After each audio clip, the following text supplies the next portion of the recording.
Yeah.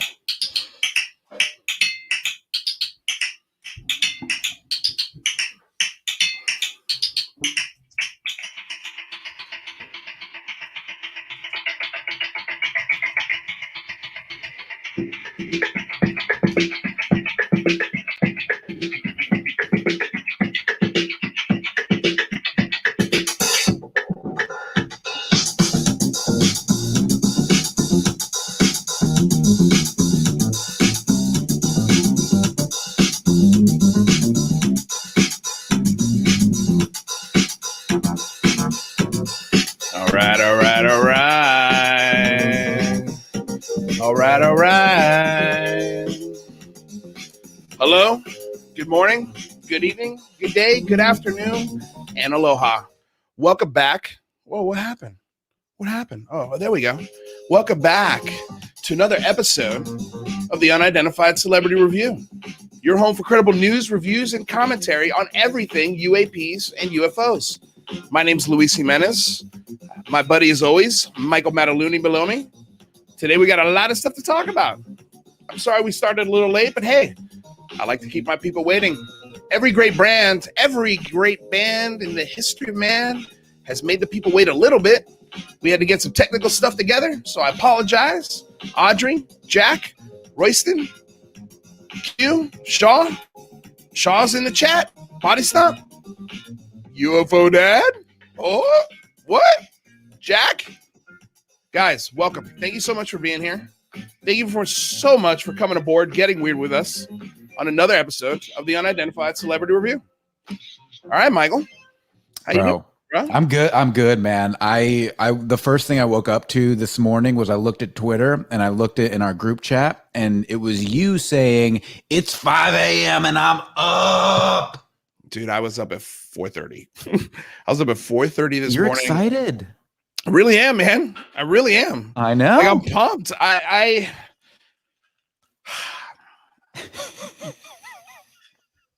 Today has been an emotional roller coaster for me. Absolute emotional roller coaster. So I feel a little spent right now, but I feel good to be here. Yeah. You know, like I feel good. And it's not in a bad way. Like, you know how like you have a crazy emotional moment and afterwards you're like, oh, it's almost like I just got out of a hot tub almost. If I can describe it. You kind of had it was almost like a spiritual moment. Like you were like genuine spiritual moments all day. All right. Like some really good stuff, man. Just great vibes. I am feeling so good about this channel. I'm feeling good about the Patreon, which by the way is blowing up. I don't know, blowing up, but it's fun. It's definitely fun. You've almost got a bill paid. I've almost got no, not yet. You got Close. Almost a bill. Close. Almost a bill. Almost a bill worth of Patreon. If you've got the guts, you're asking yourself, do I have the guts? Go check my Patreon. Find out if you do. So, Michael, what are we talking about today? We've got some great stuff to talk about today. We're going to cover yesterday we covered NBC's coverage of UAPs, and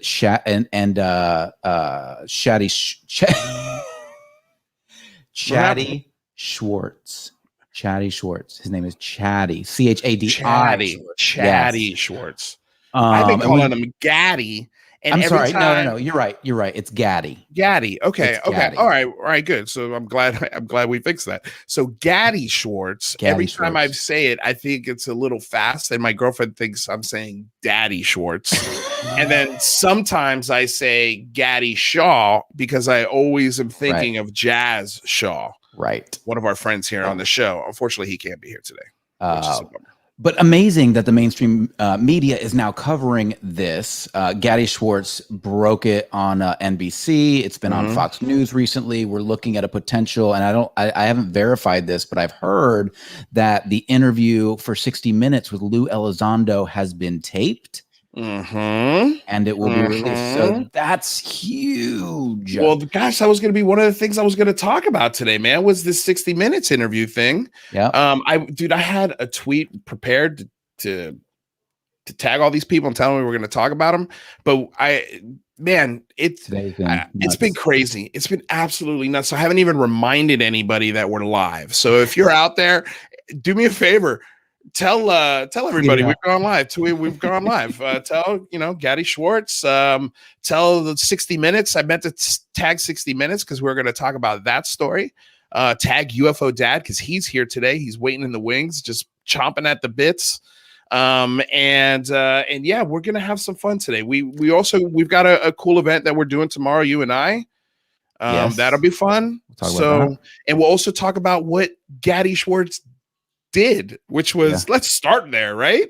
Let's do. Oh, we've also got another special guest in the wings. Yes, we have Cristina Gomez. I didn't say anything because I see her camera's dark, so I don't know if she's working on something. Oh, there she goes. Okay, she's there. Okay, good. All right, no worries. All right, so let's start. Let's first introduce everybody. You want to introduce Cristina, and I'll introduce UFO Dad.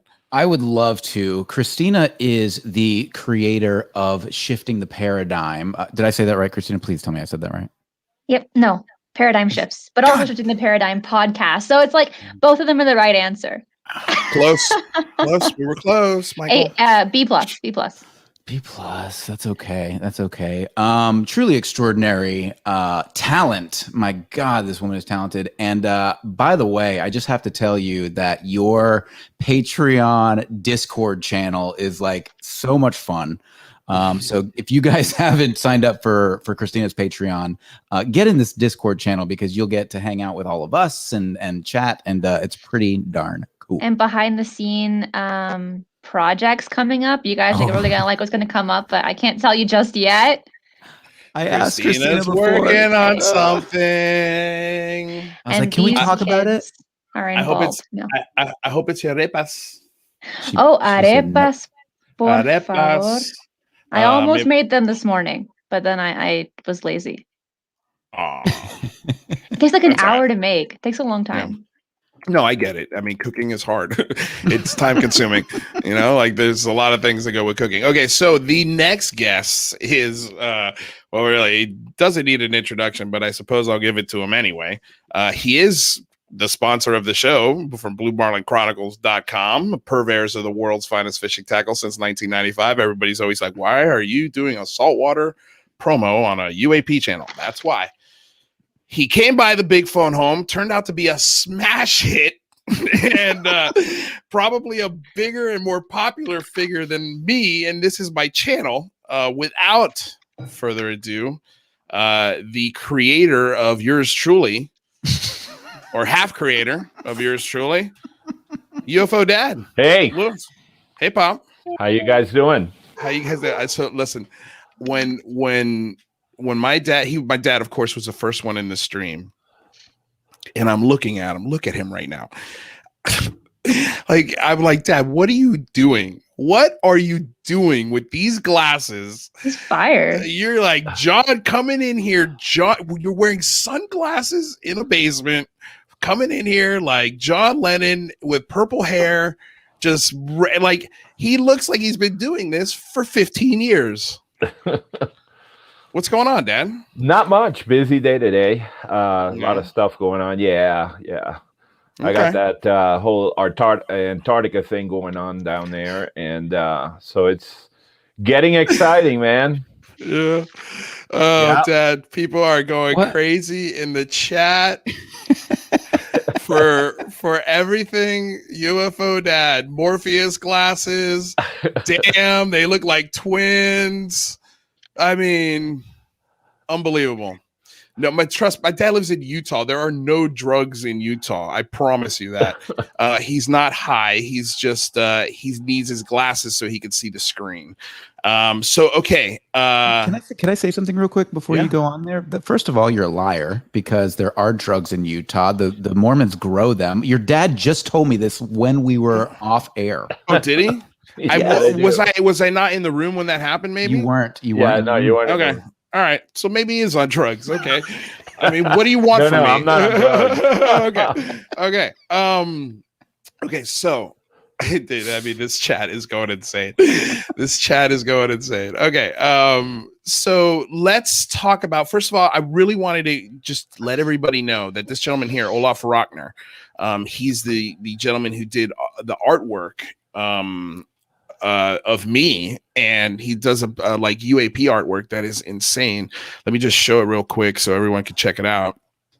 I've got his, by the way, his Linktree is in the description below, but when you check out his Instagram, or I already had it pulled up, but you guys will see, you will be very familiar with Olaf's work on this channel. I did an entire unboxing of his work, and here, you guys ready for some cool news? Olof is going to design a thumbnail for this show. Oh, dope. And I told him, look, me and Michael Mataluni I want us to take 93% of it, and then you can sprinkle everyone else in there however you want. No, I'm kidding. No, I just told him, listen, watch the show, all the guests, all the friends that that you see a lot, just try and work him in there if you can. He's going to do a thumbnail for the show, basically. So every time we go live, we'll have a dope ass thumbnail that'll be custom made by an insanely killer artist. So again, like, go check out his stuff. So that'll be really cool. So what do we want to talk about first, Michael? Oh my God. Should we go Gaddy Shaw or Gaddy Schwartz? Damn it. This is why I am not a journalist, guys. Okay. This is why I'm not a journalist. I do stuff like that all the time. So Gaddy Schwartz. I think we should talk about Gaddy Schwartz because, again, as we mentioned earlier, he was the one who broke the UAP story for Lester Holt's NBC Nightly News. That was 2 days ago. We've been kind of going back and forth with it. Yeah. Share that tweet. Share the tweet. Yeah. Well, yeah. So yesterday we tweeted before the show that we were doing. We asked a question before the show. Like, I wanted to do a tweet like this before today's show, but I just ran out of time. Is Gaddy Shaw playing 3D chess in the hunt for hashtag UAP truth? What is going on with my Patreon? Great question. Still something you should definitely get yourself the answer to. And collaboration with Eclectic Method, which we'll talk about soon. So, the rest of it has nothing to do with Gaddy Schwartz. But he responded. This is the craziest part. So Gaddy Schwartz responded to my text and he said, caught it. Good stuff. The critiques are totally fair as well. As for the nuke question, may or may not have any bearing, but worth noting that our carriers and subs are nuclear powered, which would mean any carrier group is likely traveling with several nuclear reactors. I mean, what? I can't believe he responded to us. I can't believe he responded either. And the fact that he actually watched the show and appreciated that we brought it up, I think is really important. Yeah. And then, as the tweet goes down, he actually, McGowan's comments in, and then a few other people comment in, and it's really important. I mean, the fact that did you want to get into the 60 Minutes article yet? I mean, I guess we could talk about it at the same time. The reason I brought it up is because I noticed that when the producer of 60 Minutes said that they were going to be interviewing Lou Elizondo, Gaddy Schwartz popped onto that tweet as well and said, "I'm so glad you guys are on this. Amazing." And so now you've got multiple mainstream outlets like applauding each other for going after this story. Like, you guys, like. It's incredible. I mean, like, 60 Minutes is doing an interview with Lou Elizondo. Like, that's what we wanted. I mean, I'm dying to know what the questions are. Like, I hope they're good questions, but sometimes I get a little nervous look, I guess I shouldn't get nervous, right? Like, we should give them the ability. We should give 60 Minutes the ability to make mistakes when it comes to interviewing somebody about this topic. I think they're going to ask, like, almost like Cahill said on our show, if we're talking about, Baskin Robbins, I want to hear Baskin Robbins and ice cream talk. If we're talking about the military stuff, I want to hear about military stuff. So in military terms. So I am curious to know, I mean, Cristina, how do you think they're going to, approach this interview? Do you think it'll be I don't want to call it a fluff piece because I don't think that's what it'll be, because it's going to be a very serious topic. But how good do you think the questions are going to be? I guess is my question. I'm truly not too sure. I don't know who's interviewing him, because I'm not too familiar with the 60-minute interviews. It's Graeme Messick. Graeme Messick is interviewing him. So I'll throw this guy right here. Well, hopefully they ask good questions, that they do their research before asking questions, because a lot of people ask the same questions over and over again without really doing any intense research. So I'm looking forward to it. I definitely want to hear what it's about, but I don't know what. Well, here's something I just picked up on, and maybe this might give us a little insight on how this interview is going to go.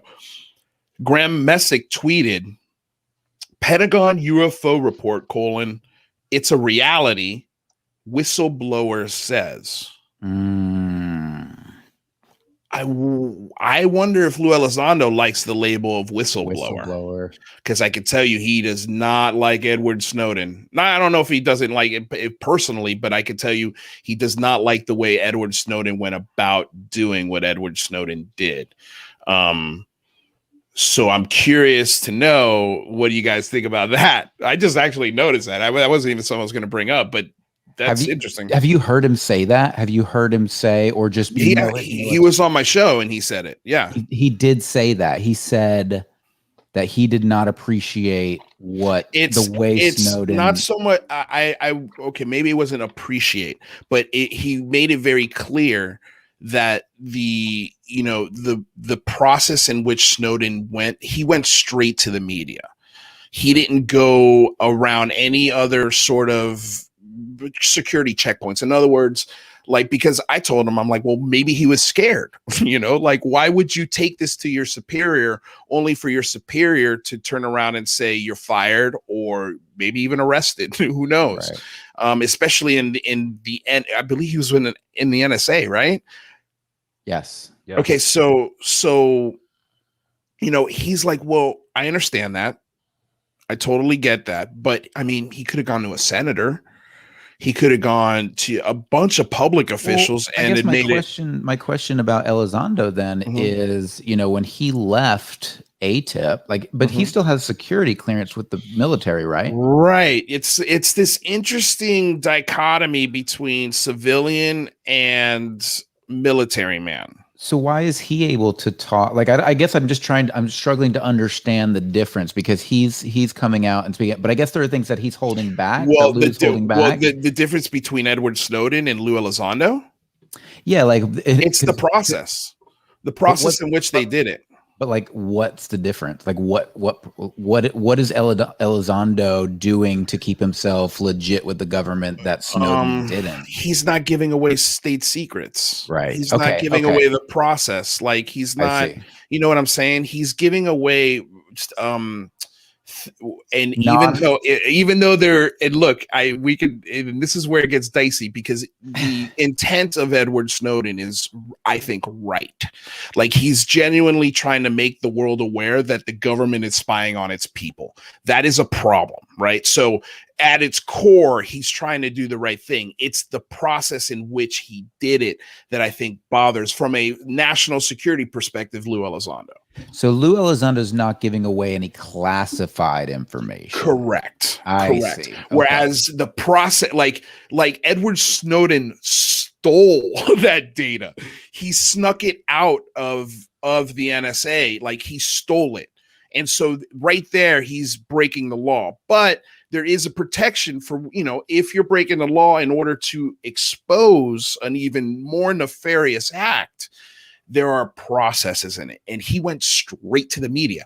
And that was the problem, is that he went straight to the media. They went through the files. They found out everything the government was. There was no, you know what I mean? If you give it to a senator, if you give it to a congressman, they can take it and they can, behind closed doors, approach the powers that be and go, what the hell is this? We've got a problem here. And then now you've got a completely different story. Now Edward Snowden is a whistleblower, but maybe he's protected. That's why I was curious about this whistleblower status. So it's a good question, because I don't think Lou Elizondo would defined himself as a whistleblower because he went through the process, but I can't speak for him. Right.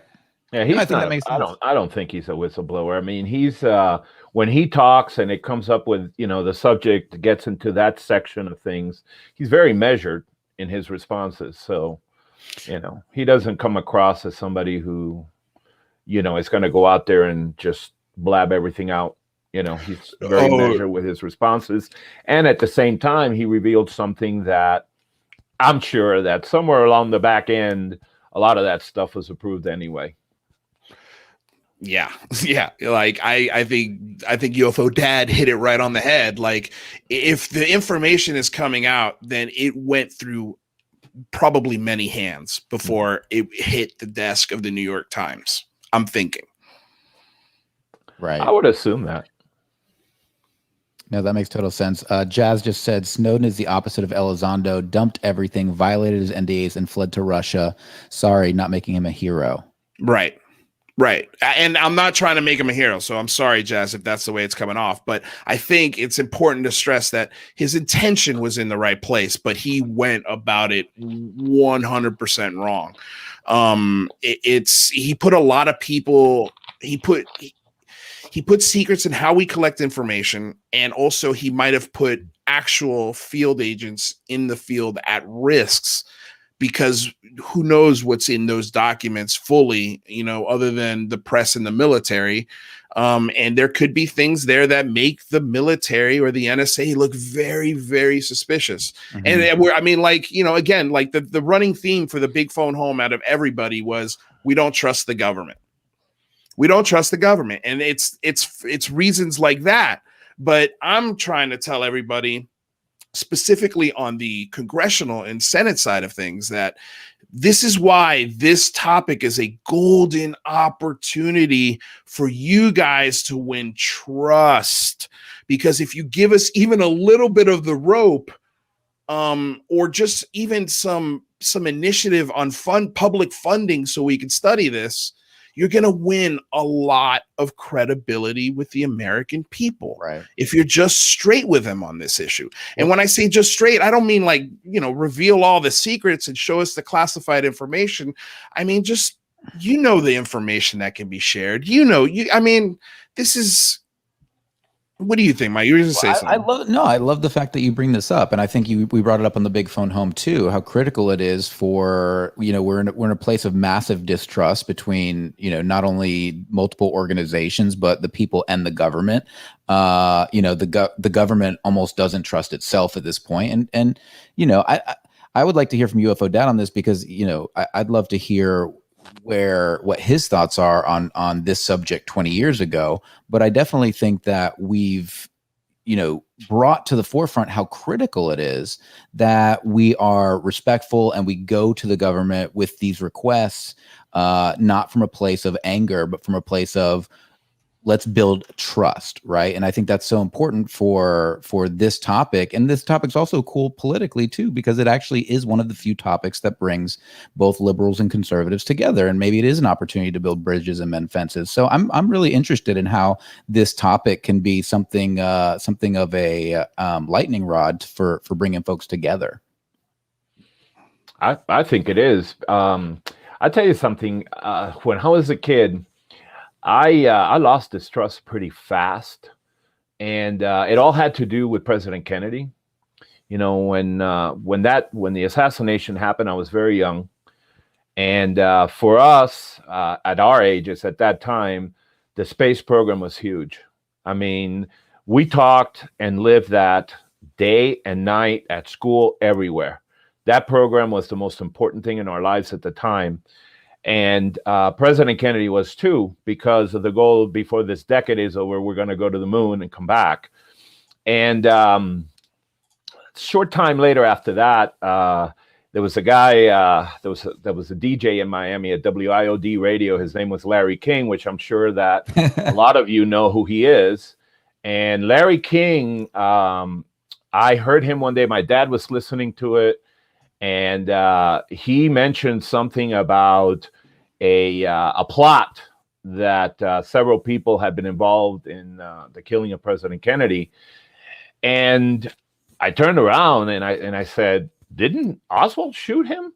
And my dad says, nah, this guy's crazy. He's bringing up all this stuff. And of course, what I'm talking about is a Jim Garrison investigation that the movie JFK was based on. And at that point in time, I listened to it, I heard it.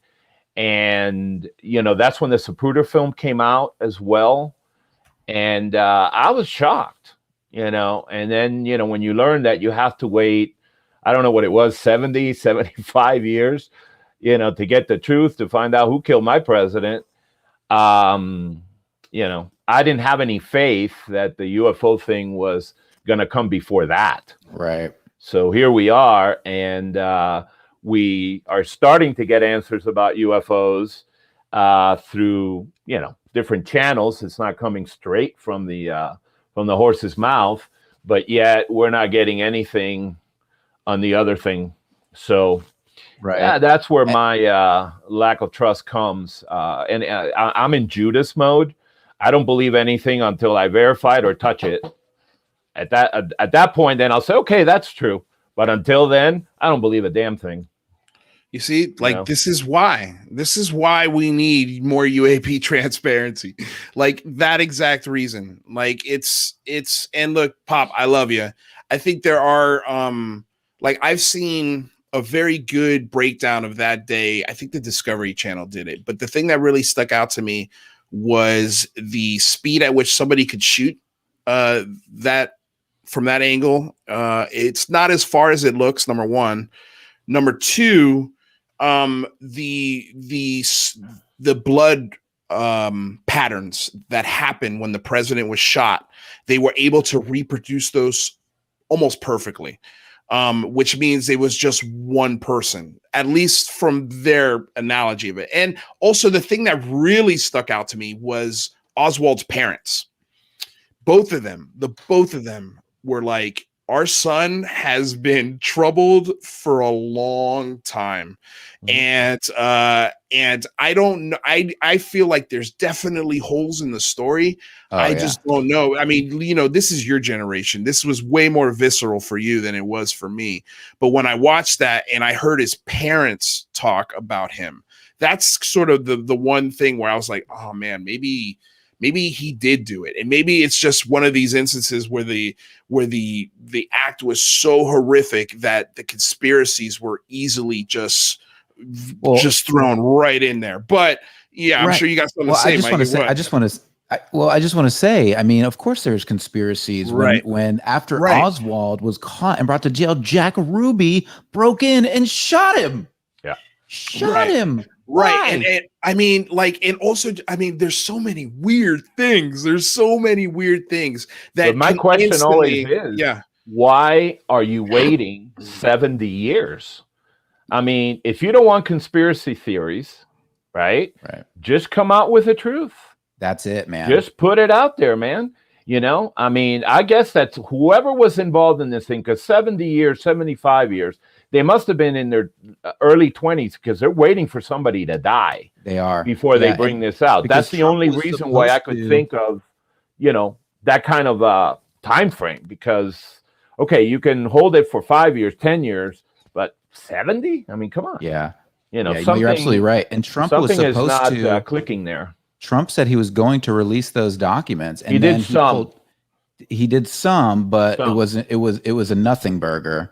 And then, you know, and he withheld the rest. And so I think you're right. I think this affects a powerful family that is still alive. You better believe it. Yeah, and that's why we have all these issues with releasing information. But who does the UAP, like, what powerful family is connected to UAPs? It doesn't make any sense. The only thing that makes sense in this circumstance is national security, or a state of panic that they fear people will be in if we know we've been exposed to extraterrestrial visitors. Well, you also have black ops in there. True. You know, so there's a lot of stuff that you can add to this. I mean, I've heard all kinds of crazy things.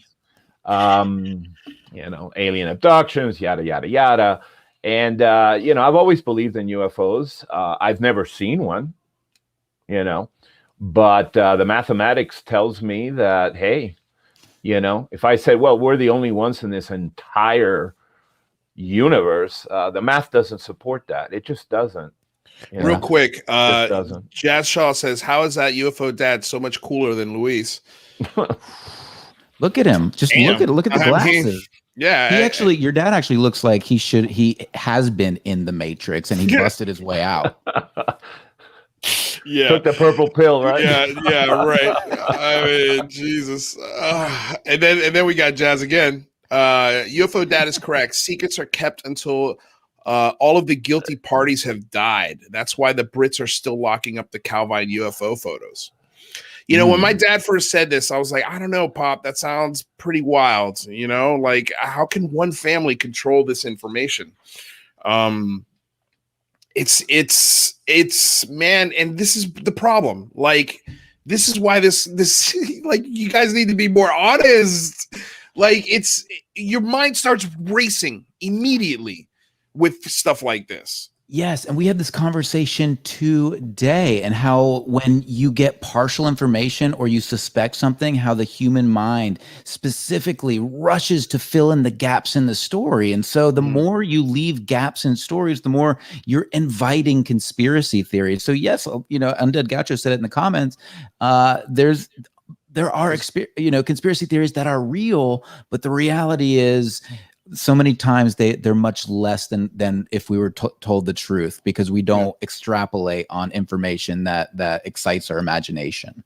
Right. I want to say hey to Undead Gaucho. And by the way, dude, if you're available, come into the chat. People would love to see you in here and hear you and hear your thoughts. I know he's in a crazy time zone where he is in Argentina. I always forget what time it is there, but it could be, who knows? He could be working or something. I have a question for you, Luis, or I guess everybody in the panel. So and Cristina, hold on a second. Cristina, damn it, get in here, girl. Don't be afraid, all right?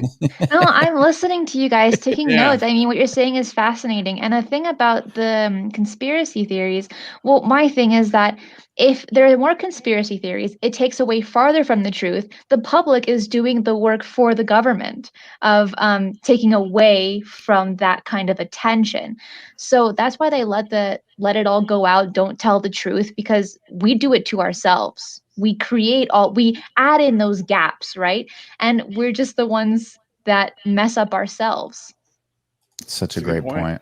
It's a great, but that's why I love Cristina, man. Like, that young mind, just look at my dad. I mean, he's like, yep, sure. That makes sense. So I have a question. So UFO Dad said he's never seen anything in the skies. I'm curious, everybody in this room. So it's like, how many, because I'm just like, what's the little microculture here? So when I was 11, I had a very strange sighting with my parents in Florida. Me, my father, my mother, my aunt, my uncle all saw just some extraordinary events. I'm curious. I know, Luis, you have. Cristina, have you ever had any sort of sighting? Yeah, but I keep it to myself. Okay. Interesting. Oh, UFO Dad, you're a little bit blurry. Yeah, I was gonna say, Dad, your camera's gone blurred, but it doesn't matter because he's still really cool, I guess. I mean, so jealous. I wanted to say one quick thing about the interview I did with Luel Elizondo, and he let something huge slip, and that was a surveillance and analysis of UFOs is most probably in its entirety could be a part of the military machine. Like the complex industrial machine. So it's like that disinformation. Right.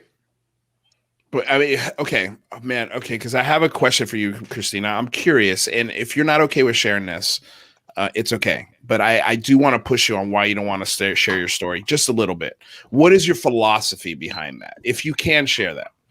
Yeah, well, when I went on a group trip with a bunch of other people, we had seen it. We had seen an object, and we just kept it to ourselves. Oh my gosh, I thought that was like a shotgun. No, that was me. All right. I'm gonna mute his mic. Hold on a second. I'm gonna mute the UFO Dad. Technical difficulties. Jesus there we Christ. go. All right. I got a stick, man. I got a stick. Jesus, this is why we have UFO Dad, for moments like this. Unbelievable. You got a stick. Is that better now? Yeah, it's way better. Yeah, Pop. it looks good. Way better. Cool. Looks good. Okay, so I'm sorry, Cristina, you were glowing. saying. Can you start that all over again? Your philosophy on why you don't share that story. I'm so sorry. The UFO Dad stealing the show all the time. It's okay. He's adorable. I know. Well, I was saying I was on a group trip, and people I were with, we all saw the same object, and we just kind of kept it to ourselves as kind of confidential amongst ourselves, just because in a lot of cases, when you do report cases, especially with ones that you just don't know what they are, it creates a lot of question, a lot of debate, and just things that I don't need to get into with others because I know what I saw, and that's that. And that's always the main thing. You know what you saw, and you got to stick to that. Yeah, but like having like constantly debating people and like repeating the same, I mean, there's just no need for it. Yeah, I that's did why see something, but I never seen a UFO. It's never been up in the air. I did see something that was really weird.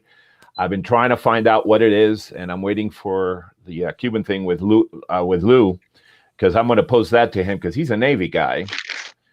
And was it in Antarctica? No, it wasn't in Antarctica. It was actually off Pompano Beach, and we were about 12 miles out. It was a beautiful day, not a single cloud in the sky. The seas were flat calm. And, you have the weeds that you see in the ocean. That's called sargasso.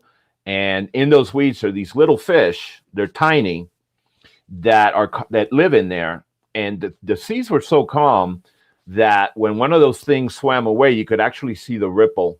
That's how calm it was. Yeah. And we were out there. We're putting some baits down. We're trying to catch some dolphin, not flipper, but mahi-mahi. And all of a sudden, on the rear quarter starboard of the boat, these two things popped up. You ever seen the Tasmanian Devil cartoon? Mm-hmm. You know when he spins and he turns into a little tornado? Well, these two things look like little tornadoes, and they were under 3 feet. They were somewhere between 2.5 and 3 feet. They were back there. They went around. I saw it. The guy that was with me saw it. I turned around. I looked at the sonar to see if there was anything underneath. I had a side scanner and I had radar. Of course, the radar didn't show anything because there wasn't any clouds. And then, boom, gone. The guy turns to me and he says, "What the hell is that?" And I said, I have no clue. They look like miniature. No, on top of the water. Interesting. They look like miniature tornadoes. Okay. And I asked a friend of mine who's an oceanographer. That was the wrong guy to ask. He looks at me and he says, no clouds in the sky and the tornado's 2.5 feet. He said, no, man, I've never heard of any shit like that. I said, okay, that's where I'm going to leave the question. But it was weird. I mean, it was really, really odd. And this guy used to work with me in the hospital. At the time I was working at Holy Cross. This was, I think, in 1993, I want to say. And that's the weirdest thing I've ever seen. That's the only thing that I would consider to be unnatural that I've seen and that I have no explanation for, that I haven't been able to find any explanation for. Maybe there's some Navy guys out there. Maybe they've heard of that. Maybe it was something. But there was nothing under the boat. I said, well, maybe it's a sub or whatever. But it wasn't that, and it's not methane gas because methane gas would have sunk the boat. You know, if you got methane coming out from the ocean bottom and it surrounds your boat, you're going to sink because you're going to lose all your buoyancy if that happens. So, it had nothing to do with any kind of escape gases. All right, Pop. So Rather is kind of calling you out in your story here because 10 minutes ago you said you didn't have a UFO story. Now all of a sudden you're giving us a UFO story. That's not a UFO story. Okay, hold on. All right, that's a little tornado story. I don't consider that a UFO. A UFO is going to be flying up there, dude. This thing wasn't flying. This thing was on the surface of the water, and they moved around, and they were there for a few seconds, and then boom, they were gone. Okay, but when you say boom, they were gone. What does that mean? Stopped. What do you mean? But they disappeared? Wait, they disappeared, or did they submerge? Did they zoom off? They stopped. They didn't go up. They didn't go down. They stopped. Okay, I see what you're saying. So it looked like a tornado, almost like a water spout. It looked like Tasmanian Devil. But how tall? Cartoon. It's like 2.5 feet. Okay. Wow. That's bizarre. That's bizarre. Yeah, there was no wind. I mean, wind you didn't see a nuts and bolts thing. It was just nothing. It was more like it looked like a little tornado, just like you said. Twirling wind. But what was in the wind? Because to see wind, it needs to be twirling something. Was it water? Was it leaves? Probably. I would imagine it was the water. Interesting. But I mean, it doesn't fly. It wasn't metal. It was just a little tornado. That's it. And then they disappeared. So why do you think it was something Navy then? Navy? Yeah, but you said you wanted to ask Lou Elizondo specifically that because he's a Navy If he's guy. ever heard of anything like that. Maybe there's somebody out there that was in the Navy. Maybe somebody's heard of that before. Well, did you ask because you think it was a technological thing that caused it? Like maybe it was a passing submarine that maybe you didn't pick up on the radar that would have caused that kind of spout. Or you're not going to miss that. Yeah, no. Yeah, no, I've seen it. I've definitely seen it. So I remember seeing a submarine when we've been fishing. You're not going to miss that. No, you're not going to miss that. But it was just like really off the wall stuff, man. I mean, I've never seen anything like that. But I mean, it didn't fly. It wasn't a UFO. I can't say that's a UFO. It's wind and little tornadoes. I mean, technically speaking, it was the Bermuda Triangle. Right? I guess you could call it that. It's sort of like where the Bermuda Triangle meets is Pompano Beach, essentially. It's Miami, Bermuda, and Puerto Rico. Yeah. Yeah. All right. Well, that's a crazy story, Dad. I've never heard that one. I've never heard that story in my life. Look at Christina's face. She's like, what have I got myself into? Okay, so where were we, man? Okay. What were we talking about before Dad went on that crazy UFO story? It wasn't a UFO story. It's a little tornado story. Okay, they'll call it a UFO because I didn't say it was a UFO. It's a little tornado story. You're right. It's a little tornado story. Oh my God. Oh Jesus. Okay. All right. Fair enough, Dad. So okay. So do we have any other more thoughts on the 60 Minutes interview or what Gadi Schwartz had to say? I'm definitely looking forward to it. I mean, if there's one question you'd like to hear, what would you? Okay, let me ask this because we all have questions. Cristina, I'll start with you. If there was another question you could ask Lou, and you were the 60 Minutes reporter, what would you go with? I want to hear your answers first, so I don't repeat the same one. What do you think? She's delaying. Okay, I got it. You're not ready? Okay. I mean, I'm sure I can come up with one off the top of my head. Let's see. Yeah. Let's see here. What would I want to know from Lou? I mean, the problem is that Lou is the kind of guy who's not going to give you anything classified. So, I mean, that's always tough. I know when Cristina interviewed him, she had him go, or she had him go like, oh, I can't answer that. But I guess for me, I'd really like to know, more about the objects that were suspected of turning off, or in what he says did turn off our ICBMs. That's really curious to me. I'm very curious about the interaction between the UAP and our nuclear devices. And it seems like that's what Gadi Schwartz is also interested in as well. But I don't know if we're going to get anything more than that, unfortunately. Dad, would you have, what would be your question? Well, first is 60 Minutes. Yeah, it's going to be a fluff piece. I don't know what they're going to ask, man, because every time you look at the news, I mean, if you go across the board to one news story, everybody has the same talking points, the same cliches, the same wording, same semantics. So I really don't know what to expect from them. I don't know what they're going to ask him. I think anything is game with these folks. I prefer to see Lou in other types of situations where, you got people asking him questions. I think this format is better because we can ask the questions, you get the answers, but with 60 Minutes or any kind of news media, it's a time slot, and I don't know what points they want to get down to. Yeah, but probably more about the report and what to expect from the report is what I'm imagining. Yeah, because it's going to happen in June. But what would you ask him now? Would you have if you could ask him a question? Let's say you were the 60 Minutes reporter. What would you throw at him if you could? I would ask him time frames as far as all these videos and all these things that have come out. What has held that up, and why the release after so many years? Why were they not released at the time? Because obviously, if it's not classified now, at the time that happened, it may have been. I could understand being classified for about 6 or 8 months. Yeah, but at the end of the day, somebody had to leak it, right? Yeah. Well, I believe, if I'm not mistaken, Michael, maybe you can help, or even Cristina, you can help me out with this. I believe it was. All of those were actually unclassified except for, I think, 1 or maybe 2 videos, but one of them definitely existed online before. It had been online for about 8 years. But I could understand the time frame aspect of it. I think the answer would be, well, if it happens in 2004, we can't talk about it in 2004 because the weapon systems, the tracking systems, everything on those planes are probably still classified.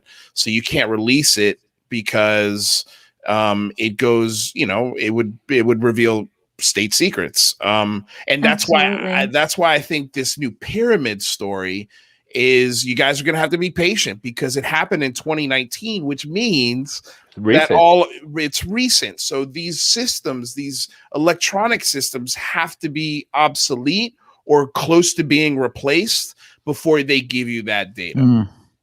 Yeah, he mentioned that too on the Big Phone Home. Yeah, so that would be my only concern. I wouldn't say concern. I would just say, manage your expectations. It's going to be tough on these newer videos to get any of that kind of data, I think, because again, the sensitiveness of the instruments that they're using to look at those drones could be classified. Right. So Cristina, did you think of a question yet, or do you need a little more time? No, I got one. Okay, what do you got? So I would build up on the conversation angle of them being possible interdimensionals. When I interviewed James Fox, he said the same thing. So I think I would dig deeper on the interdimensional aspect and see what he would have to say about that.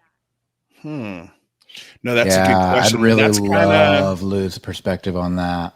Yeah, on everything. He's just like a pot of gold. Well, look, I didn't know if you knew this about Lou Elizondo. I recently found this out. He's a member of Mensa. He's brilliant. Like, we're talking about the top 1% of the most brilliant people on the planet. He's part of that group. Wow. He's a really smart guy. So I bet he could probably give you an insane insight to that aspect of it. I am curious, and I think my question also has something very similar or in the same realm, is the cigarette that he refers to.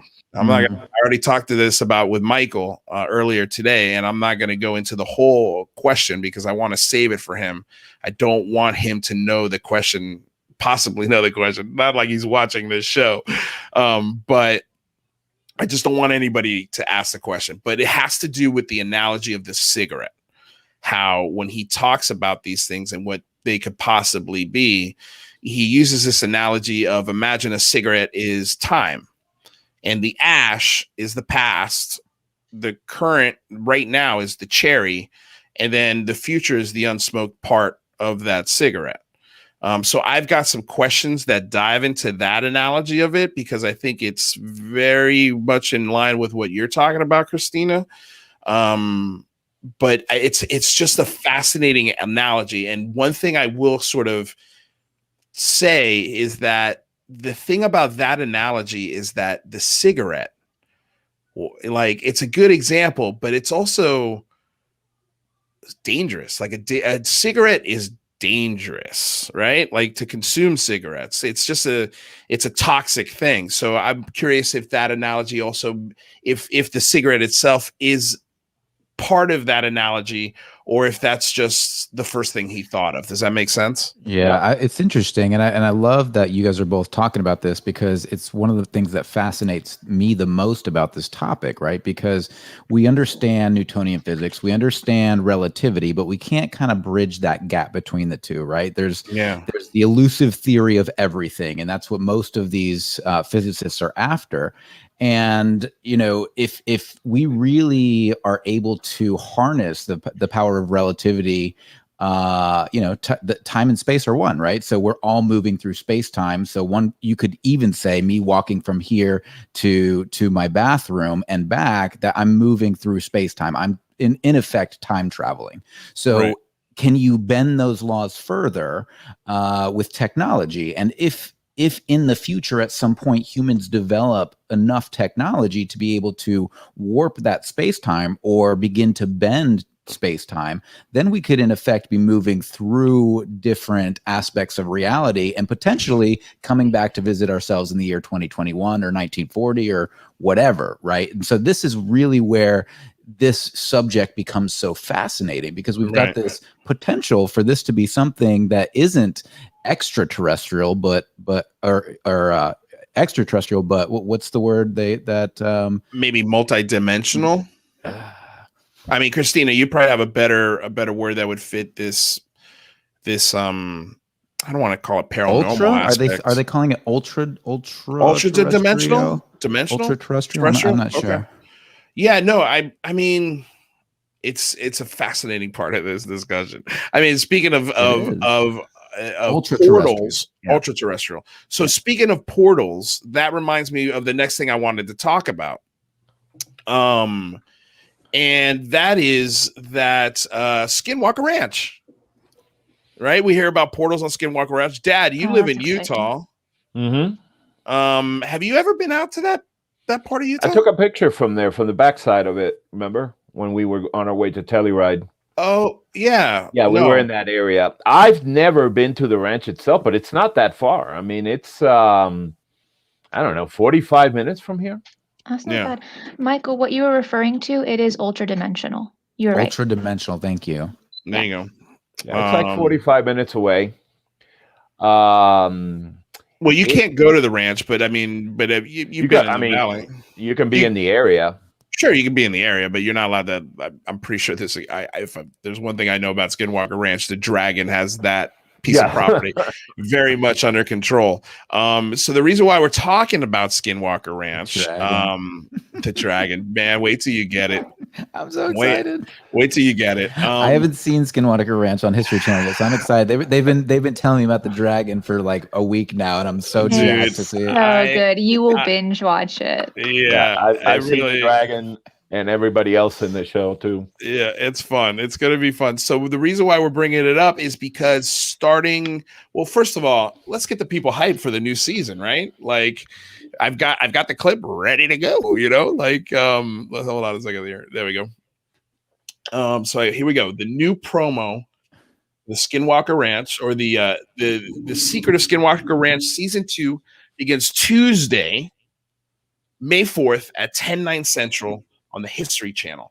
I don't know if I have the link for this promo, but I'll put it in there. So here we go. You guys ready for the Skinwalker promo? Yep. Do it. All right, here we go. Let me turn up the volume. Dragon is such a drama queen. Oh man, the Dragon! I tell you, boy. I tell you, I don't think there's a lot of Dragon in this clip, but let's see. There we go. Oh wait, where's the sound? Okay, there we go. Sorry, guys. Start digging. The question is, something here is crying out for help, or is it giving us a warning? The History Channel's #1 new series returns. I think if we're going to get to the bottom of what's going on, we're going to have to start digging. The question is, are you willing to accept the risks? The team will stop at nothing to find the truth. We need to keep exploring and experimenting until we find the answer. The electromagnetic spectrum is going crazy. We got something right there. The History Channel series, The Secret of Skinwalker Ranch. New season Tuesday, May 4th at 10. Right here on the... Who wants to watch that again? No, I mean, it was nothing. Christina's like, I want to watch it again. I want to watch it again. Very jumpy. Very jumpy. Very all right. Let's get hard no. Okay, let's okay, it's only 30 seconds, right? It kind of had a jumbly start, so maybe we're not giving it a fair chance. All right. We only lost 40 viewers, so it's fine. No, they love this. All right, so guys, we're gonna be reviewing this show. This is what basically why we're getting hyped about it. Every Wednesday, we're gonna be doing a review of the previous night's episode. And we're going to have guests rotating, everyone here, and I'm sure many more will be joining in throughout the day. So we're going to be reviewing every single episode for the entire season. And I believe, if I'm not mistaken, this season has 2 more episodes than last season. So get hype, all right? Because that means 2 more episodes of the Dragon. I feel like I'm going to be the skeptic in the group coming in after each episode. There's no doubt about that. There's no doubt about that. We're going to have some fun with it.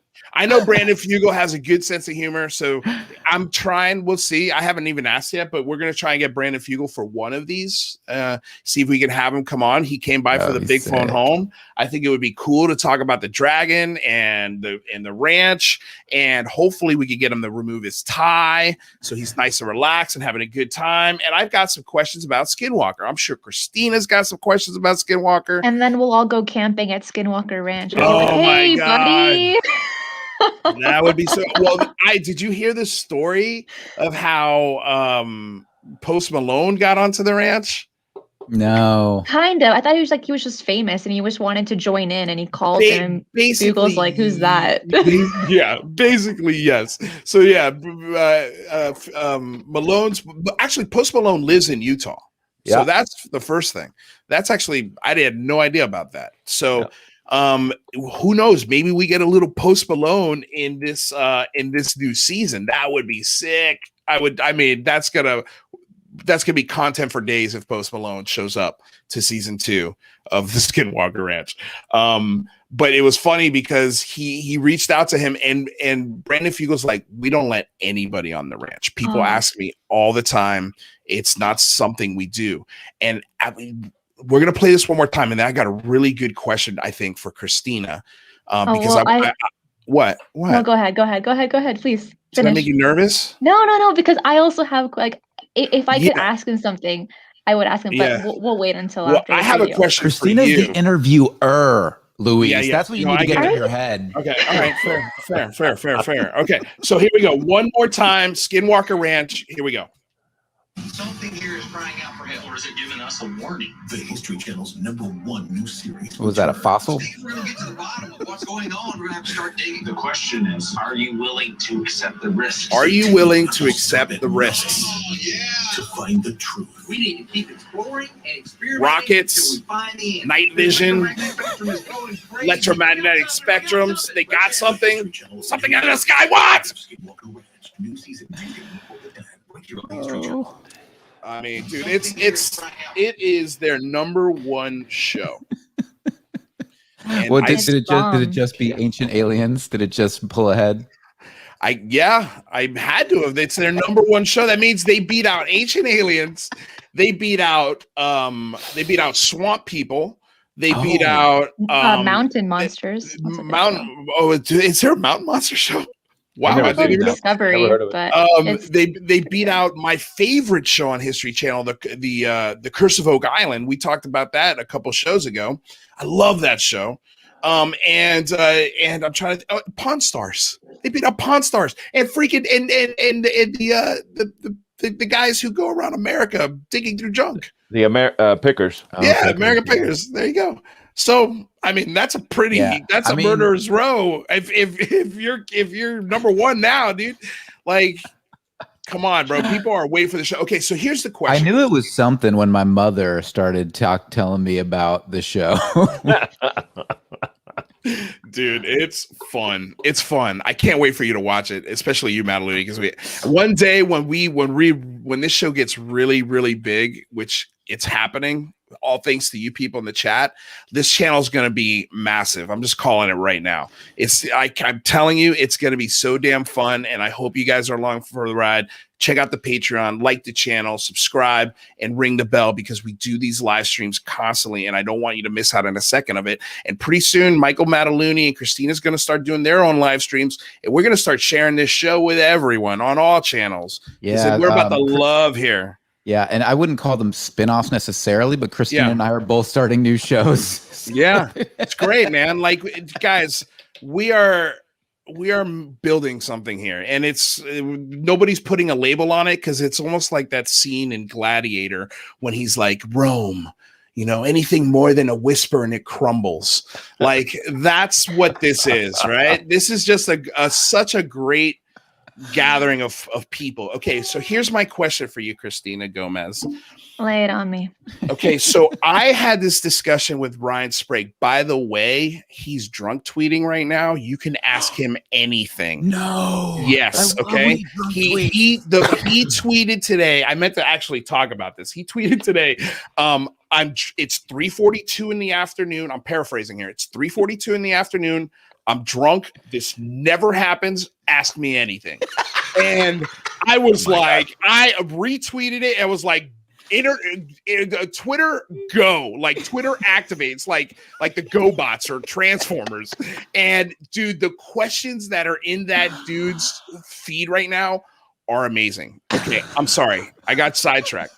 I didn't even see that tweet. Dude, it's so funny. Like somebody played murder, death, or like murder, F kill. Guys, by the way, we got to start talking about cursing on this show.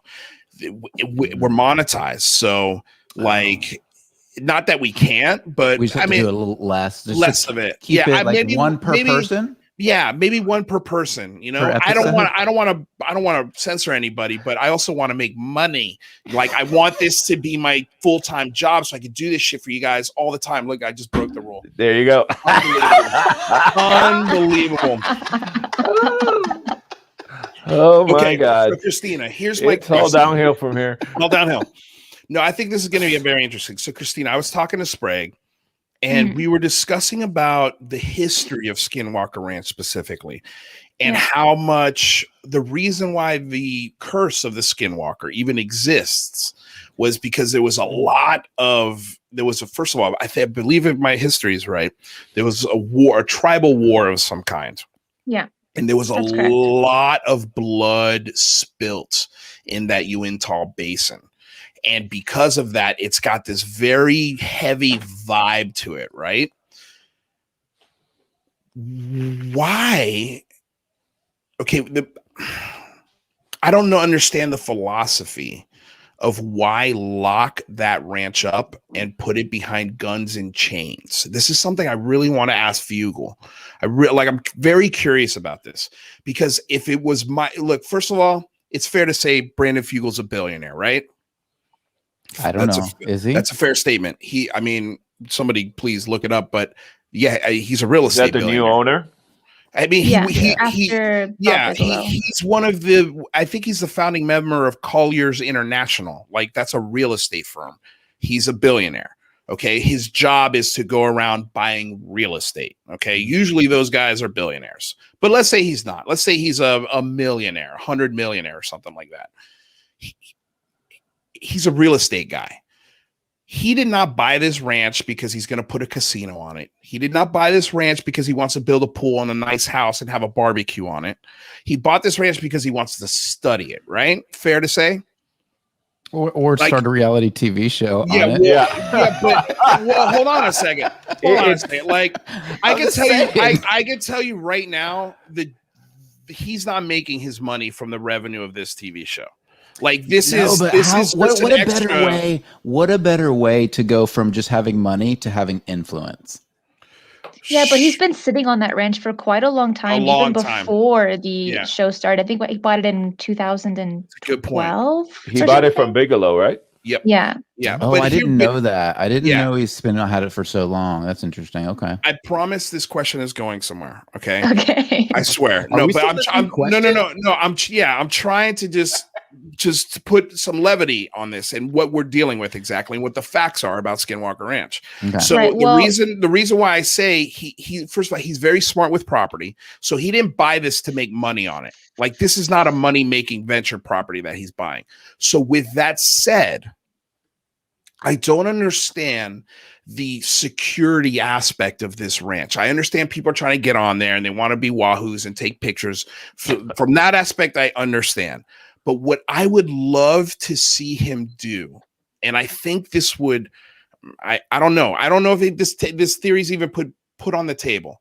But okay, so we've established he's not making money on this property. So why doesn't he open the gates and donate the property to the local tribes that spilt the blood on the property and let them have it back with the understanding of just with the understanding of, listen, this is going back to the native people to let the land heal. And then but at the same time, you also have to give us access to it, basically. Well, here's the thing. Yeah. Even if the natives had the land, they wouldn't go on it. To them, it's cursed land. And if they enter it, it's bad luck to them. Mm-hmm. Also, the natives that were at war were the Native Americans and the Ute Indians. Mm-hmm. So, and here's another thing. That ranch has every form of paranormal and supernatural. It seems like it's one place on earth where everything comes together. And a big question that I would ask Fugal, however you say his last name, was the vortexes that are there, because there have been documentation that people that look through the portal, through the vortex, they can see a different sky, a different landscape. So that's something that I would want to ask and be like, what's your research on that specifically? I mean, on last season, season 1, they had a spiritual healer, a Native American, come to the ranch and bless it before they started digging. So that's why I asked the question, because if that Native American's going to step foot on it and at least try a healing process or a prayer, I just figured, well, if that one guy will do, I mean, what would happen if you approached these tribes and you said, hey, we all and work together, I guess is what I'm saying. Make it an all-inclusive thing where the tribe has input in how you do research or how they pray or how they try and heal the land, whatever it is. I don't know what the answer is, but I feel like having those Native American voices and leaders chiming in on because look, the optics of this is it's a bunch of white guys on a ranch with guns and they're trying to figure out something very maybe spiritual. So like if you're meeting this spiritual entity with a loaded weapon, which by the way, I don't think would do any good against it, but there are other reasons why they have loaded weapons. There's animals and dangerous things on the ranch. I totally get it. But does that make sense? It's almost, when you watch the show, it has a very military vibe to it, because the dragon and all of that. And I just don't know if that's the right attitude to bring to that land if we're trying to get the secrets out of it. Does that make sense, Cristina? Look what V said in the chat. Yeah, what do you got? She said, I'm First Nations, and we know Bigelow buried some dirty things there. And I would love to. Well, I feel like you bring up an important point. You bring up a good point. I mean, I can't find her comment. I'm sorry, V. I see you in the chat, but I can't see the comment because they're moving so fast. But if she is Native American, I would love to get her view on this. Like, am I off kilter here? Am I being too sensitive? Yes, no one will step near the property because we know it's toxic. So I think Cristina was right on there. Yeah. Okay, well, I mean, what do you think, Cristina? Is that what am I saying? Does any of that make sense? I mean, do you think any of that could be applicable, or do you think just no, the natives are not going to touch it with a 10-foot pole, and no matter, even if you give them the land? Let's go with the later with what you said, and I think a big reason to why a shaman even entered that land is because he knows that he's protected from his spirit guides, right? That they believe in, but maybe other Native Americans just don't have that kind of power, right? That kind of ritual practice that shamans they spend their whole lives doing. So even if the land was given to the Native Americans, I don't know if they would take it and heal it or live on it because it is toxic. It does have that, kind of history that they're more sensitive to and can. Right. One of the other things over there, that's pretty close to Wyoming. It's on that side of Utah. And in Wyoming, we have uranium mines. So, it's not that far-fetched to think to possibly have the possibility of also having uranium there on that property. And uranium, as you know, is radioactive. So a lot of that radioactivity may be due to uranium as well. But Cristina, do you have any idea what they said, that he put something dirty in there? Do you know what they're talking about? I don't know about that, but the Native Americans know that land is cursed and has been and will be for generations. But things about being buried by Bob Bigelow, I'm not aware of. Well, the Native American in our chat, she said there's no spiritual power against toxic substances. Well, let me ask you this: is it a fair? Is it a good question? Can you give me that? Is it at least a good question? Just because I don't know if it, I have no idea. I think it's a super respectful question, right? Yeah. So you're saying should we be thinking about the Native Americans who were here first?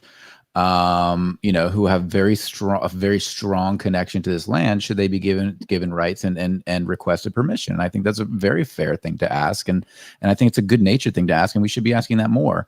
That being said, they're saying we don't want anything to do with it. But let me ask you this: I wonder, and Cristina, maybe you know, and maybe V knows, has the question even been asked? Has that proposal ever been put forth in front of the of those Native people? Because I would almost venture to guess probably not. I bet the conversation's never even been had, because no one's ever thought to themselves, I'm going to buy a ranch on a spooky part of the world and donate it back to the people. I'm sure, but especially if you're a real estate magnate. Well, no, that's not your modus operandum. No, definitely not. But at the same time, if there was anyone on the planet that would be able to do that because he's got the resources, it would be him. That's why I asked the question, because I think maybe he's got a unique opportunity to just ask, to see, if we're trying everything, why wouldn't we try that? Yeah. Well, almost as like a sign of good faith.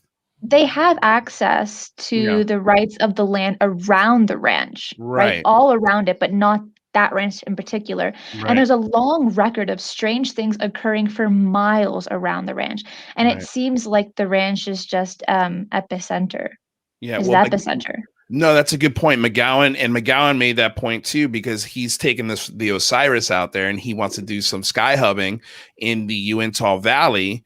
And he's like, the thing about this is that if it is true, if there is a paranormal aspect to Skinwalker Ranch, it doesn't follow property lines. Like, it's not, it's not going to be like, I'm only staying here because there's a wooden fence. Like, it's the whole valley. And that's a good point.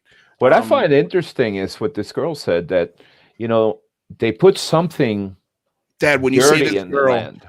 Oh, you mean, okay, the girl in the chat. Yeah, I just want to make sure you're not referring to Cristina. No. What she said, I'm sorry, I didn't catch the name. That they put something dirty in there. That I've never heard. That is something that I would like to look into. What exactly was dirty that was put in there?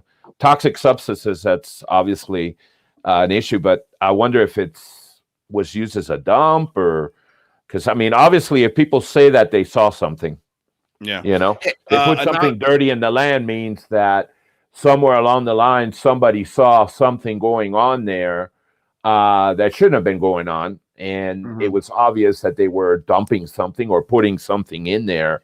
Dirty could mean a lot of different things. That's why that's something that I would love to ask somebody who is familiar with that and see, where that leads. Yeah, should be interesting. You're in the right state, that's for sure. Cristina, there's a question here for you. Do you have any sources for history before 1960? On I guess the ranch. I don't know. Yeah, maybe be a little more specific. Sorry. I tried to ask you a question. Christina's very cerebral. If you're not to the point, the question needs to be 100% clear, or she will do exactly what just happened. Yeah, I don't know what you're talking about because you're not being specific enough. So if you can be more specific, that'd be great. Anonymous Rex. But if it is to Skinwalker Ranch, yes, and I can place a link either on my Twitter or I can send it to you to put in the description box if you like. Yeah, there you go. Well, no, follow Cristina. Her link. It's not a Linktree. It's a link. What is Beacon. A link beacon. Girl, leave your mic unmuted. Leave it unmuted. Don't worry about it. It's fine. Sometimes my girlfriend's yelling at people in the background. It's cool. Yes! Yes! Yeah. So don't sweat it, girl. Your mic sounds good. Cristina was sick yesterday, so I don't think she caught yesterday's show when Jazz's wife was yelling at him from the other room. Jazz got amazing. Jazz got summoned for dinner live during our show, and it was the funniest thing that it maybe ever happened. Definitely go back and watch yesterday's episode because it was good. So guys, real quick, how much time does everyone have? Mike, how are you looking? I need to wrap up pretty soon. Okay, Cristina, same. Dad, UFO Dad's here for the long ride, dude. He don't care. Okay. So okay. I'm sorry. I wanted to answer this. Hey, Mike, can you give me a call later when you get a chance? Rex, don't sweat it. We got you on our radar. You're coming on the show. We'll get you on the show, Rex. Don't worry. On the show. I won't be able to call you tonight because I'd like to spend a little time with the family as I've been working all day. But yes, we'll definitely get you on the show, Rex. Don't sweat it. It is interesting. Oh, he does. Oh, but Rex did want to have a conversation with us two offline prior to the show. Got it. So we can do that. Just show up a couple minutes early before we go live, and we can do that. Mom, I'm talking with my friends. Yep, that's exactly right. Right. Okay, so I'm trying to think. What else did we have to cover? Have we done everything? What do you think? I mean, we could go through Ryan Sprague's tweets. That would be great. If you want to go through a couple of his tweets, I'm very curious. I kind of do. Yeah. Okay, let's do it. Let's do it real quick, and then we'll all right. Here's 5 minutes, and then we'll wrap up. I'll get some jams going. We'll read through a couple of Ryan Sprague's tweets here because it's come on, man. It's funny. It's funny, and we like to have fun on this show. That's it. If you haven't noticed yet. So Cristina, real quick before these tunes start. Well, not before, as they start.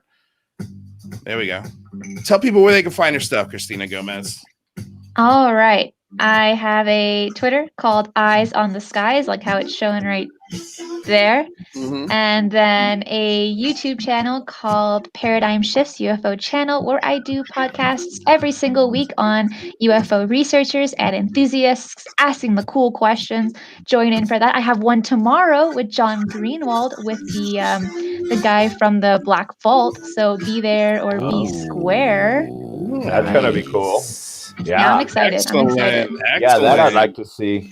Well, Dad, ring the bell on her channel, and it'll. I do. I'm on there. I'm subscribed. Cool. I'm on board. Ufo Dad. Dad. I mean, now that we got the sponsor on the show, you want to? Yeah, I gotta start going through. I gotta add. I got 2 YouTube accounts, obviously. BMC Tackle, which is what I've always had, and now I got the UFO Dad thing. So I've been adding you guys to the browser that I have that on, because I got it on 2 separate browsers. All right, Dad, but are you starting a YouTube channel? No, hell no. So then why are you telling people about your two YouTube channels? No, because when I post it on her channel, I'm subscribed as BMC Tackle, I'm also subscribed as UFO Dad now. Because I got 2. I didn't want to change my name, dude. It's like I don't like to make changes in internet stuff, you know. Dad, people lose you. Dad, where can people find your stuff? You're my the stuff? Sponsor. What are you God, Jesus, man! I'm my website. Okay, so tell people about your website, man. You're killing me here, Pop. I put it up on a T-ball set for you, and you missed it. Hey, I'm not here to do a commercial. Everybody here wants to talk about UFOs. Fishing is another subject. I'm interested. I'm interested on in the page. When they want to go, they'll tornadoes. All right. You know? BlueMarlinChronicles.com. Purveyors of the world's finest fishing tackle since 1995. That's Twitter too. He's on Twitter now. He's on Twitter now. On Twitter, and that's what I mean, Dad. Where can people find your stuff? You got to say BlueMarlinChronicles.com. Purveyors of the world's finest fishing tackle since 1995, and you can find me on Twitter at UFO_Dad. Yeah, you can find me there. Definitely. Next time you do it, Dad. Okay. I'll do it next time. Okay, great. Mike, I'll do the whole thing. Don't worry about it. But yeah, I am not going to start a YouTube channel. No, Not yet. Yeah, we know that, Dad. We know that. Yeah, we know that. Mikey, no, dude, he's more popular than any of us, so I think he should. He might. We might have to. What do you got, Mikey? I'm most active on Twitter. You can follow me at Calamity Mike. I'm also doing a bit of a rebrand and a new show. And it was originally, check this, it was originally going to be called the Singularity Report, where we're talking about the future of technology and biology, science, and just all the things coming down the pike as we explode into the future. But I said, hey, Cristina, what do you think of the name of the Singularity Report? She said, Mike, that's good, but you know what? Why don't you call it the Singularity Lab? Because that's more open, it's more inclusive, it's got a bigger vibe. And I was like, Cristina, yes, love it. So the name of the show is are you going to wear a lab coat with that? Oh God. Do I have to, Cristina? I don't know. I don't want to. Oh man, that's a funny story right there. That's a funny story right there. Lab coats. Dad got a kick out of lab coats. Yeah, man, I remember when I was teaching, all my students wanted to wear them. And I told them, I said, that's great that you like to wear it. It's a nice uniform, but don't ever forget that at Publix, the butchers wear those too. Okay. Publix, by the way, is a supermarket, everybody. Yeah, the meat market. All right. Well, of course, you can find my stuff. You know where to find it. Linktree's down below. Patreon's in there. You guys are already here. Subscribe, like, share, ring the bell. You guys already know. So let's end with a couple of tweets from Ryan Sprague. All right, so here we go. Okay, so where is it? God, there we go. Okay, sorry. So here's Ryan Sprague's tweet at 3:52. I'm drunk at 3:52 Eastern Standard Time on a Wednesday. This never happens. Ask me anything, I'm deleting this tweet in the morning. So I am shocked that I'm the only one who retweeted this original tweet. I have a feeling all of some other things have been retweeted underneath it. But this is great. Mary F. Kill, Nordic alien, gray alien at Los Angeles. Okay, so they'd kill me. They would bang an alien gray, and they would marry a Nordic alien. Ryan Sprague responds to that. Marry at Los Angeles because he knows how to treat a woman right. F the Nordic and kill those stupid emotionless grays. Oh my God. Okay, so then Sprague writes, or someone hits up Sprague.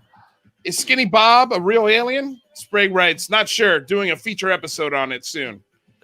All right. Oh, this is a good one. If you could have dinner with any three prominent figures in the UFO history, who would they be? And he writes, Hynek, Kehoe, Valet. That's pretty good. Yeah. Okay, let's see here. Let's see if we can find a funny one. Let's see. He's working on a Rendall show. Dude, he's answering everything. Just FYI. Okay, this is a great one. Have you ever been attracted to Bugs Bunny when he dresses up as a woman? He writes, nice reference from Wayne's World. And then he answers, and yes, I have. He is wasted. Okay. That is funny. I love it. Okay. Oh my God. So he writes. Someone asked him, and I think we'll end it with this one because this is Ryan Sprague to a T. Like, if you want to get in good with Ryan Sprague, give him a good wrestling question. He loves wrestling. So somebody asks him, all-time favorite wrestler. That was a lot of F's. All-time favorite wrestler and why? Sprague answers, I know this is controversial, but Chris Benoit is the greatest technical wrestler in history, in my opinion. His win at WrestleMania literally brought me to tears. I also love Edge. He's such an amazing entertainer. I think I actually saw this one as a retweet. I saw that comment as a retweet. I started retweeting the hell out of all of these things. I was so damn funny. All right, you guys. Well, Dad, thanks for stopping by. Well, glad to be here. On your debut at the Unidentified Celebrity Review. Well, it's not your debut. It's your debut for this format. His debut was officially at the Big Phone Home. He knocked it out of the park, so we had to bring him back. You want me to close with a sponsorship clip? No, Pop, you missed that. Okay. You missed that. I'm sorry. Okay, start practicing in the mirror. You come back and you get it next time because we're not going back to that T-ball set. No, that's fine. Yeah, you missed that vote. Sorry. Pepsi. All right, Babsy, give me a break. All right, Pop, I love you. We'll see you soon, okay? All right, take care, guys. Cristina Gomez, my lady. Thank you for having me today. I always love your calm, very analytical minds. I tell you, it's a very good, I think it's a very good opposite of me for sure. So you got that going for you, kiddo. And I don't mean to call you kiddo, but you are. You know what? I call everyone kiddo, like away from Twitter, but in real life. Great. So it's okay.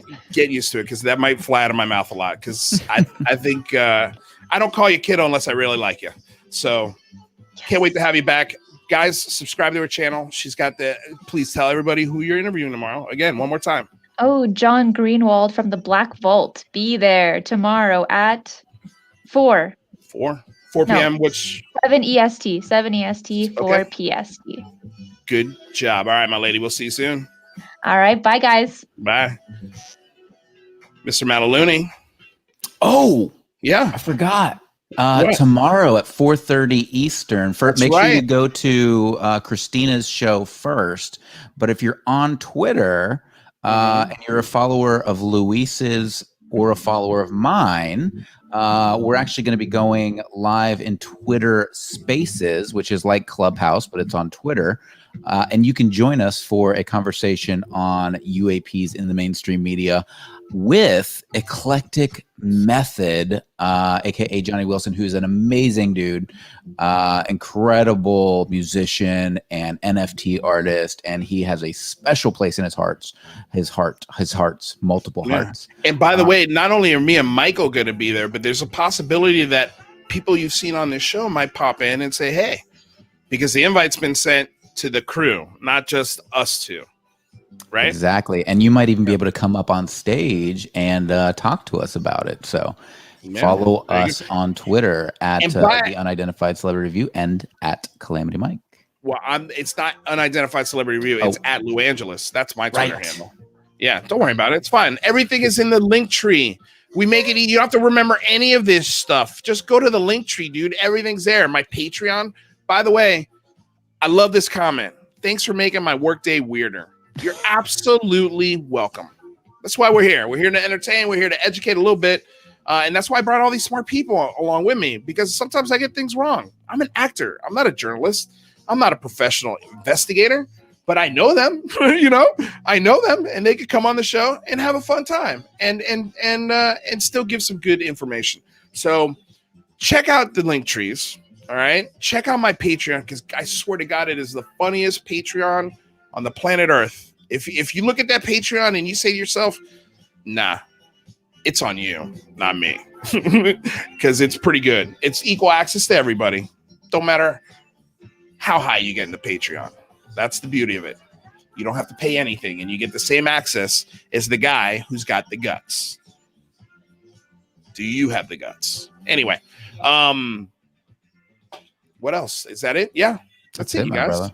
Thank you so much again, everybody, everyone in the chat. Oh, I wanted to say one other thing. Let me know in the chat, and I'm going to leave this running a little bit while some DOS music plays. Let me know in the chat if you guys want to start calling into the show. If you guys want to call in, you have a question where we see your face, you ask your question. Don't be crazy. Don't be naked. Don't curse like crazy. And I can invite people on the show. We can do this. This is very simple to do.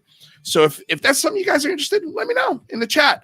Other than that, we might see you tomorrow. I don't know. We'll see. We do shows all the time. If something breaks, we're going to be doing something here. So ring the bell. Love you all. Thank you so much for coming aboard, Getting Weird, on another episode of the Unidentified Celebrity Review. Until next time, you guys, stay safe out there. Peace.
You guys, I see your comments. I dig it. We're going to start doing some call-ins for you guys. So don't sweat it. We got your back here. It'll be a lot of fun. Thank you, Renee. Thank you, Jack. Thank you, Rex. Thank you, everyone in the chat. Ivy. All you guys. I just wanted to come back, say hello, say thank you, show a couple of your comments here, and just let you know we will definitely be doing live calls. So get ready for that. You don't have to have a camera. If you're camera shy, it's all good. We could do an audio question. We'll set that up for you guys. Make sure you know all the things to do to make sure that your call is successful so we can hear you. Biggest thing is just have a Wi-Fi connection. But I can't wait. Cannot wait. All right, you guys. Be good out there.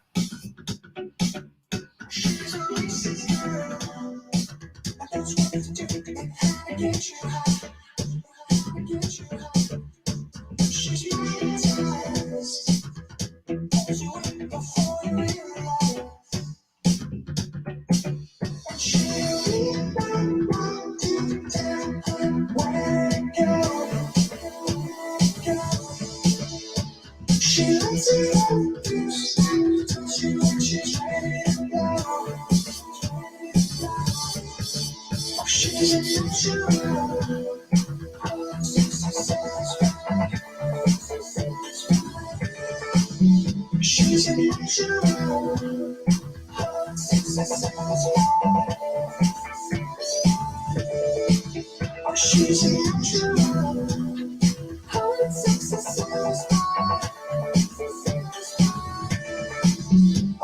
a natural.